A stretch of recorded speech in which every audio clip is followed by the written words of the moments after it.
Hi everyone, it's Don here from Crux Terminatus Minis. I'm going to show you my Baneblade build, which was a 3-year epic story. First things first, I'm covering up the oil drums.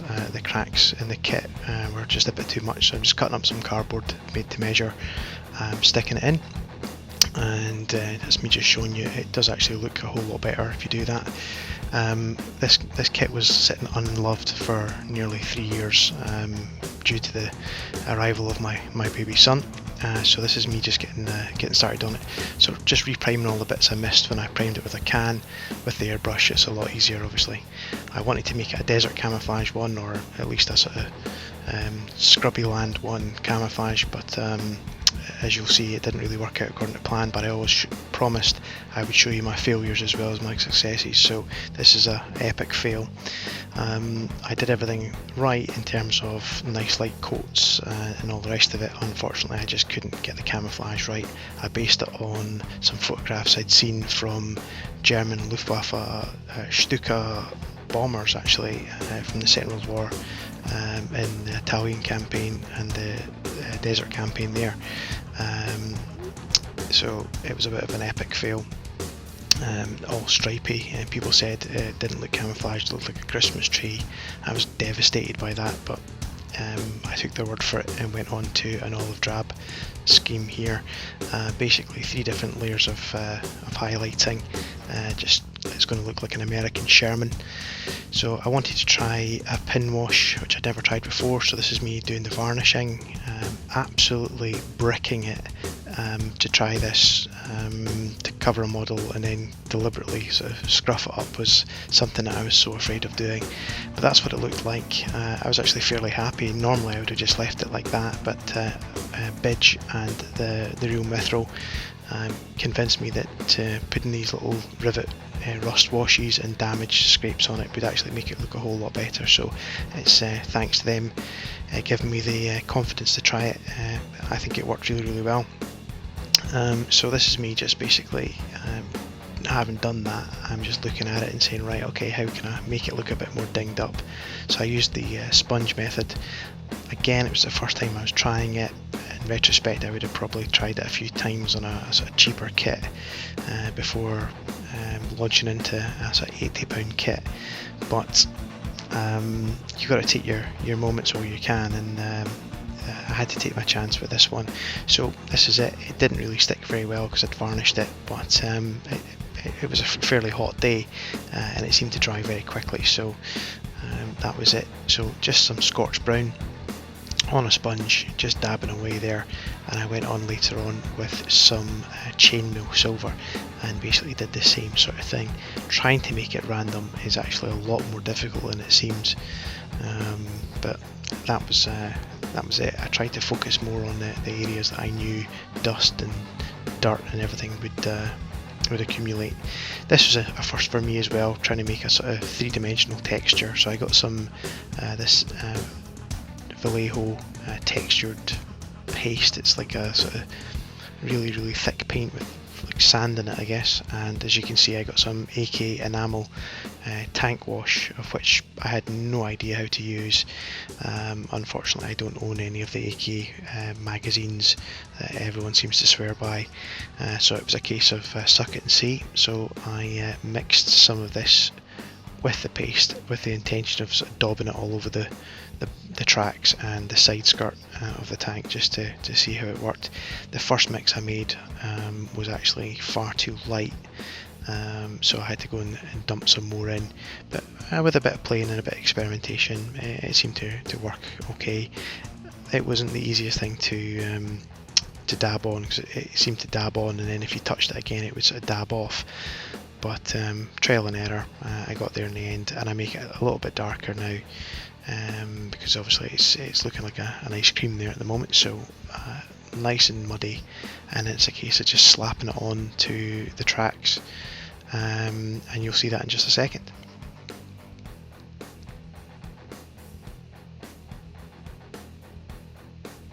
So dab. I knew it would dry differently from when it looked when it was wet, so I was quite confident that this would actually work. but there's nothing worse than painting over a good paint job with a bad paint job. Dreading having to redo it, so it was a case of, you know, bingo or bollocks, as they say, with this one. I had no choice, I had to keep going with this. So I was trying to think, right, I don't want to smother it, but I want to make sure people know that this tank isn't straight off the production line. It's seen its fair share of mud, and having been in many tanks in my time, I knew that tanks get just as muddy at the front as they do at the back, which some people don't seem to think would happen, but trust me, it does. So daub, daub, daub, and away we go.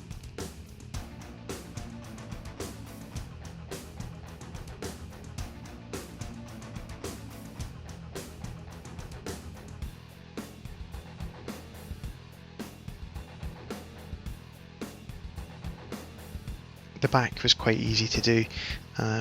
It's quite hard to get your paintbrush up in there, but just basically ram it in.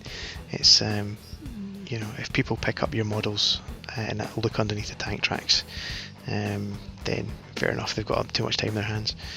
I didn't buy the range streaks AK stuff. Basically, I'm on a budget like everybody is, so I just basically used some of the tank track wash and just made my own range streaks on it. So that's it. When it dried, I was fairly happy with it. I thought, yeah, I would have that in my display case and be quite proud of it. But there's yet more to do. So pigments for the first time for me. It was a brand new thing to try. I'd seen some videos where people had painted the fixer onto the vehicle and then dabbed the pigment on top. So I was trying to follow what I'd been shown on sort of YouTube tutorials, and I'm not saying it doesn't work, it obviously does, but the reality is I did it like this, and you'll see me shake a different paintbrush full of the pigment onto it. It seemed to stick very well, but excitement got the better of me, and I thought, I wonder what would happen if I just take the pigment and stick it directly onto the model. And within about 20 seconds I realised actually it's going to stick just as well with or without the pigment fixer. So I've probably committed some horrific sin by doing that, but yeah, to my mind it didn't really make much of a difference. So I do the shake and vac. That's showing my age. If you don't know what that is, Google it. And then I think, I wonder what happens if I just dust this with a paintbrush, and there you go.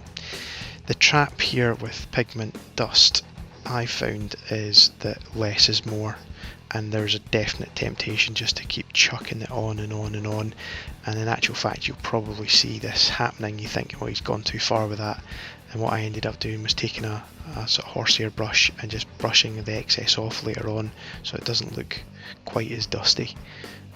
But certainly it's a lot of fun to see this happening, and if you can take the risk of scruffing up a model, then definitely go this last step and carry on. Totally worth it.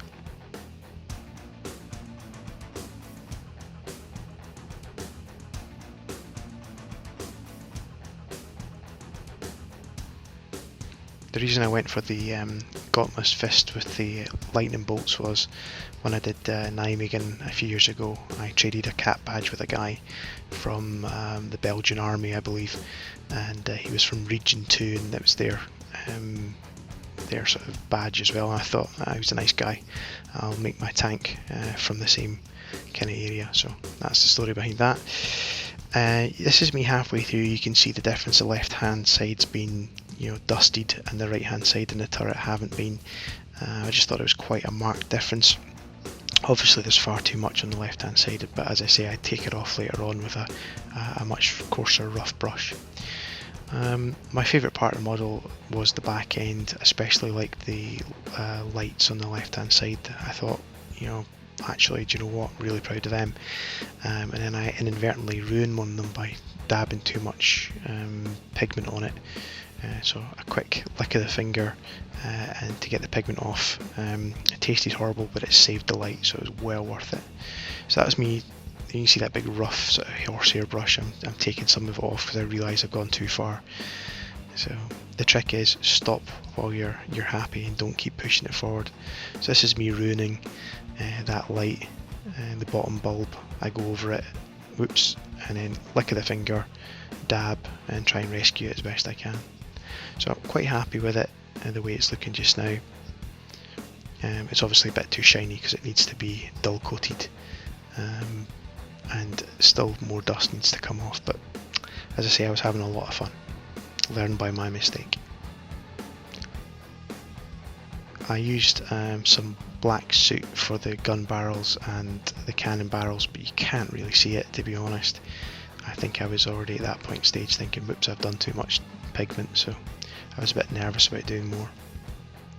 But that's really what it is. Again, if someone picks this up and flips it upside down, they're going to see the underside isn't weathered, and but I'm never going to really use it in a game. This is one from my IKEA display cabinet, I think. And that's it. So that's kind of what she looks like, the Dauntless. I renamed her the Crazy Kaylee after a friend of mine had a baby daughter on the day that I finished it. So known on official records as the Dauntless, but known to all who serve in her as the Crazy Kaylee. So that's it. As I say, I hope you've enjoyed it. It's quite a nice piece of kit to work on. I'd love it if you would comment, good or bad, I can take it, but if you could comment, like, subscribe, that would be fantastic. We've got lots of new content coming up over the next couple of months that we'd love to share with you, and it makes it all worthwhile if you take the time to say what you think. So thanks very much for watching.